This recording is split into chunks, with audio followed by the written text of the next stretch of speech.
Sa gitna ng matunog ng makina at aparatos ng ospital at tahimik na pagdarasal, idinaos ang isang hindi pangkaraniwang kasalan sa loob ng intermediate care unit ng isang pribadong ospital sa lungsod ng Kidapawan. Pinag-isa ni Mayor Attorney Jose Paulo Evangelista ang magsing irog na halos 3 dekada nang nagsasama sa pagkakataong ito sa harap ng mga doktor, nurse at mga saksi ng isang pag-ibig na lumaban hanggang sa huli. Ang groom na may karamdaman sa puso ay nakahiga sa kama habang binibigkas ang mga panata ng pag-ibig sa kanyang kasintahan. Batay sa post ng City Civil Registrar, ang seremonya ay isinagawa sa ilalim ng Artikulo Mortis, isang uri ng kasal na pinapayagan ng batas kapag nanganganib ang buhay ng isa sa mga ikinakasal. Sa kabila ng abalang schedule, agad na nagtungo si Mayor Evangelista sa ospital upang personal na pangunahan ang seremonya. Maging mga nurse at staff ng ospital ay hindi napigilang maantig. Isa sa kanila ang nagbahagi sa social media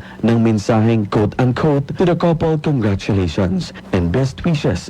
May this bond be the greatest medicine. Sa gitna ng karamdaman at pangamba, pinatunayan ng mag-asawa na ang tunay na pag-ibig ay walang pinipiling oras, lugar o kalagayan.